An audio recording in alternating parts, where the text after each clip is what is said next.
Go ahead, ma'am. Patugtog na lang natin para maintindihan, ha?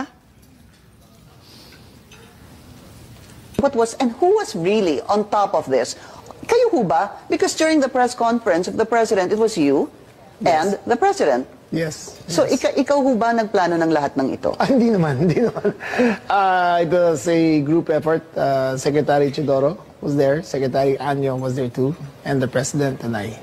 So, hindi naman ako. Ako lang ang natira. I stand by that, ma'am. Last man standing doon sa Malacanang. I stand by that. Kasi Secretary Chidoro was working out of his office. Napakaliwanag po ng sinabi Yes, ma'am. ninyo. Wala Secretary namang Anyo, mapakiyaw-kiyaw doon sa Special sinabi. Police Intelligence. Yes, ma'am. Patayin na muna natin. Pakaliwanag naman ang sabi ninyo, hindi ako mag-isa kahit ako ang kasama ng presidente nung nagsalita Yes, ma'am. sa press con, hindi ako mag-isa ang nagplano. Isang grupo kami. Tapos pinangalanan mo. No, ma'am. Sinabi ninyo I state, ma'am, again, executive privilege. But, ma'am, Walang executive privilege kasi binunyag na ninyo I sa must TV. state it very clear, as I stated very clear, that there was no mastermind. We were discussing mainly about what the president's statements were in Hong Kong, and it was based all on that statement, ma'am. Sinabi ninyo na hindi kayo mag-isa na nagplano, kundi isang There was grupo. no planning, ma'am. Pero yun ang sabi I said, hindi ako nagplano. Marami May kaming- isang grupo na Ang nagplano. We were all talking about a rumor, ma'am, and that was all. Rumor lang yon. Yes, ma'am. Group effort ang sabi mo eh. Ang tanong niya kung ikaw ang nagplano, tapos sabi mo, There was no hindi, planning, group ma'am. effort. There was no planning, ma'am. Anong Earlier, in-effort ng group ma'am, kapag hindi let plano? me make I think that we're intruding into executive privilege already, ma'am. I think that we please No, respect I'm just our. asking him to explain the media. Yes, ma'am. But it's already I'm a very thin confining- dividing line between what transpires in a room between I will- cabinet members I will- and a media statement. But there's a very thin dividing line, ma'am. Understood. I hope that we can respect executive privilege. Understood, and the Senate and the Secretary Chodoro is fully aware. Every time there's a need to recess to executive session, I'm happy to do so, and I will do so when necessary.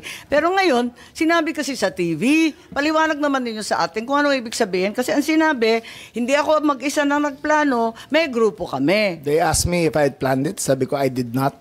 I did not plan it. I said we were there, and not to skirt, ma'am, executive privilege.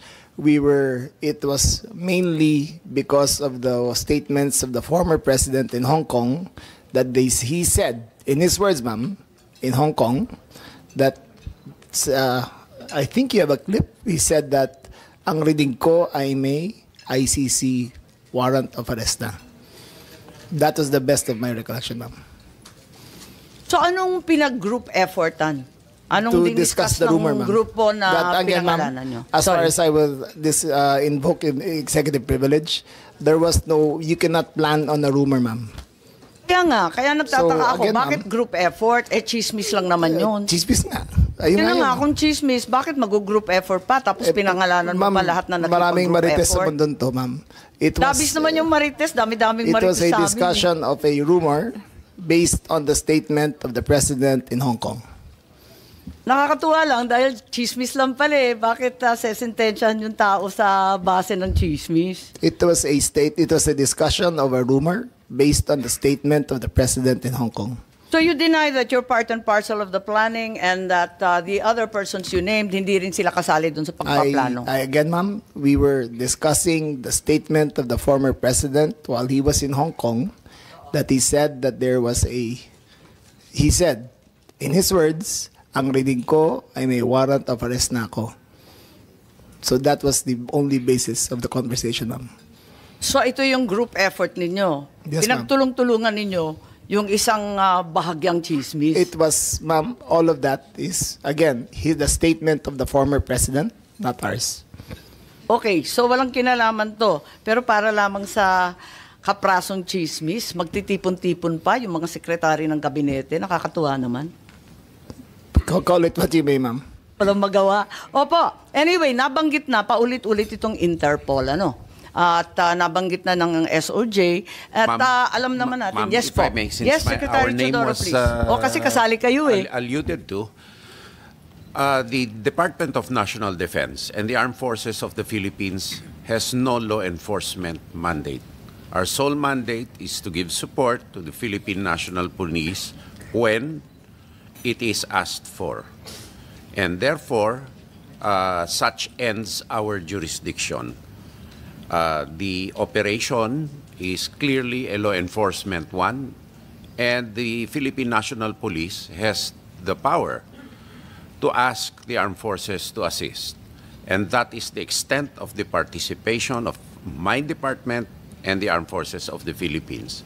And all other matters in supporting the Philippine National Police are covered by operational security.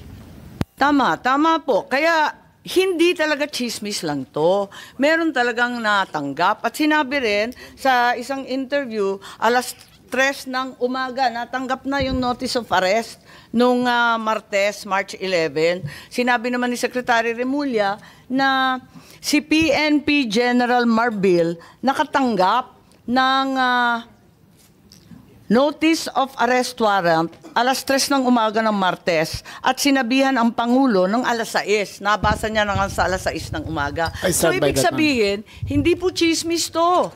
Meron ng notice of arrest warrant. You're Totoo na talking siya. about 2 different days, ma'am. Okay. March 10. Sige, clarify po ninyo para maintindihan namin. Was conjecture. March 10, was chismis pa lang yun. Yes, ma'am. Dala nung salita galing sa Hong Kong. Yes, ma'am. Okay. March Tapos, 11 was a formalized transmission okay. by the ICC towards Interpol.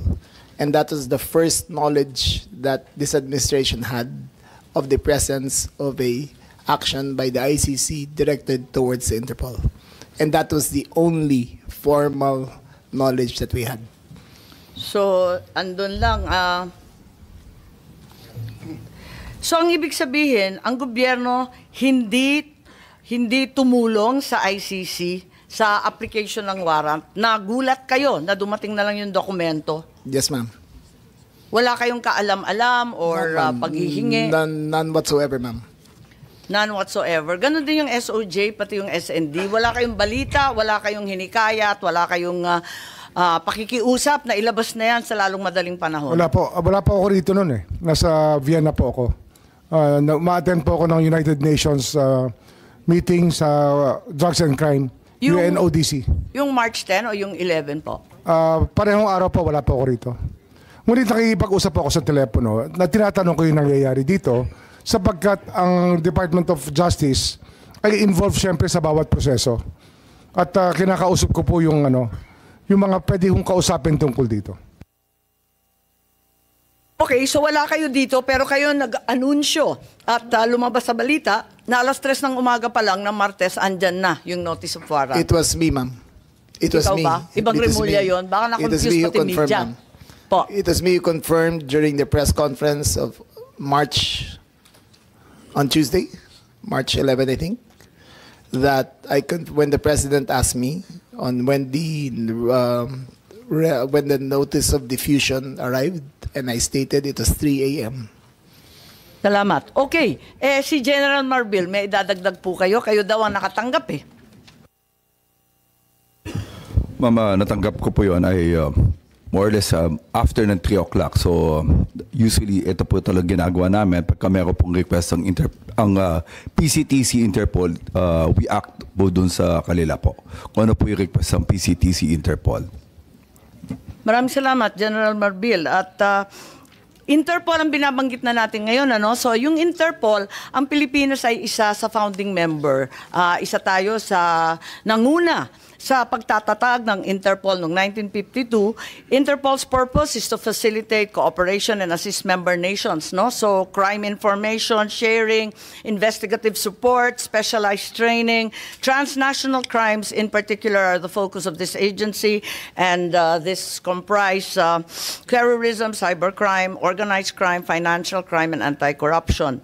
And to ensure that it is not used for persecution, in its constitution, the Interpol has Article 3, providing that it's strictly forbidden for the organization to undertake any intervention or activities of a political, military, religious, or racial character. So maliwanag yan sa Interpol, hindi sila manghihimasok sa politika at sa domestic affairs ng isang bansa. Ngayon,